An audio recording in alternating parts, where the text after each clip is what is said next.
Good morning, students. Today I am going to teach lesson 4, teeth. Now, learning point. Teeth, kinds of teeth, anatomy of a tooth.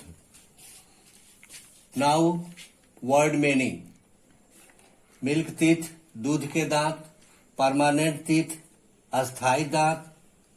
Incisors, आगे का काटने वाला दांत. Canines, सूबा दांत. नुकीला. प्रीमोलर्स, अग्र दांत या आगे का दांत. मोलर्स, चबाने वाला दांत या चौ. डेंटाइन, दंतोपकरण. क्राउन, दांत का ऊपरी भाग. कैविटी, खोखलापन, छिद्र. वायरस, विषाणु, चीऊ, चबाना. स्ट्रक्चर, बनावट, पॉइंटेड, नुकीला. Let us start. Most humans are omnivorous and consume different type of food which need to digested. अधिकांश मनुष्य सर्वाहारी होते हैं और विभिन्न प्रकार के भोजन करते हैं जिन्हें पचाने की आवश्यकता होती है. The process of digestion starts with our teeth. पाचन की क्रिया हमारे दांतों से शुरू होती है. Teeth are useful to us as they help us tear, cut and break up the food that we eat and make it easy to swallow. दांत हमारे लिए उपयोगी है क्योंकि वे हमारे द्वारा खाए जाने वाले भोजन को फाड़ने, काटने और तोड़ने में मदद करते हैं जो इसे निगलने में आसान बनाते हैं. Babies are born without teeth. शिशु या बच्चे बिना दांत के पैदा होते हैं. The first set of teeth that a baby start to grow at the age of 6 months is known as baby और मिल्क टीथ. दांतों का पहला सेट जो एक बच्चे को 6 महीने की उम्र में बढ़ना शुरू होता है इसे दूध के दांत के रूप में जाना जाता है. Children have 20 teeth, but these start to fall out in a few years and are replaced by the much stronger permanent teeth. बच्चों के 20 दांत होते हैं लेकिन ये कुछ ही वर्ष में गिरना शुरू हो जाता है और उनकी जगह बहुत मजबूत अस्थायी दांत निकल आते हैं. An adult human develops a total of 32 permanent teeth. एक वयस्क मानव में कुल 32 अस्थायी दांत विकसित होते हैं. These start to grow when a child is about 5 or 6 years old. ये तब बढ़ने लगते हैं जब कोई बच्चा लगभग 5 या 6 साल का होता है. Kind of teeth, दांतों के प्रकार. There are 4 different types of teeth. दांत 4 प्रकार के होते हैं. The incisors cut and bite. Incisors काटने वाले दांत होते हैं. They are chisel or wedge shaped to shovel the food inward. वे भोजन को अंदर तक लाने के लिए छेनी के आकार के होते हैं. There are 8 incisors in the front of the mouth, 4 on the upper jaw and 4 on the lower jaw. मुंह में सामने 8 इंसीजर्स होते हैं जो ऊपरी जबड़े में 4 और निचली जबड़े में 4 होते हैं. The canines are on either side of the incisors.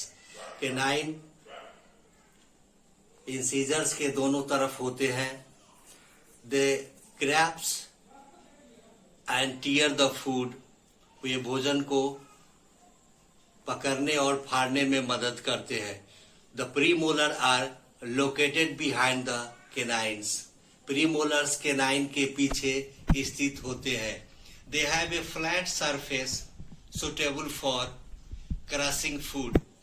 इनकी सतह समतल होते हैं जो भोजन को कुचलने के लिए उपयुक्त होते हैं. The molars are the teeth at the back of the mouth.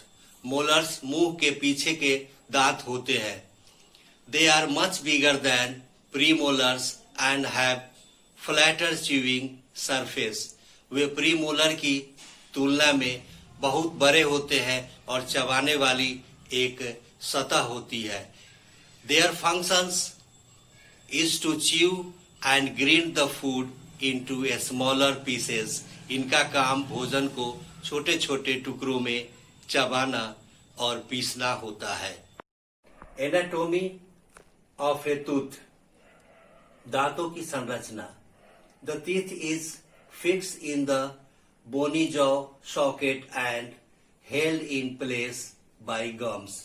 दांत बोनी जॉ सॉकेट के द्वारा पकड़ा रहता है और मसूड़ों के द्वारा अपने स्थान पर स्थित रहता है। The tooth is alive as it has a constant supply to blood and is connected by nerves to the central nervous system. दांत जीवित होते हैं क्योंकि इसमें रक्त की निरंतर आपूर्ति होती है और यह कंट्रोल नर्वस सिस्टम से नसों के द्वारा जुड़ा रहता है। Each tooth has crown and a root. प्रत्येक दांत में एक क्राउन और एक रूट होता है। The crown is the part that is visible while the root is inside the gums. Crown वह हिस्सा है जो दिखाई देता है और रूट दांत का वह हिस्सा है जो मसूड़ों के अंदर होता है। The hard white part on the surface of a tooth is known as the enamel. दांतों की सतह पर कठोर सफेद भाग को इनामेल अर्थात तामचीनी के रूप में जाना जाता है। It protects the tooth. यह दांतों की सुरक्षा करता है। Below the enamel is dentine, which is as hard as bone. Enamel के नीचे डेंटाइन होता है जो हड्डियों के जितना कठोर होता है। Inside the dentine is the central chamber of the tooth. Dentine के अंदर दांत का केंद्रीय कक्ष होता है। This part of the tooth is soft and is full of nerves and blood vessel. दांतों का यह हिस्सा नरम होता है और नसों और रक्त वाहिनियों से भरा होता है। It is known as pulp. यह पल्प के रूप में जाना जाता है। Class is over. Thank you. See you again.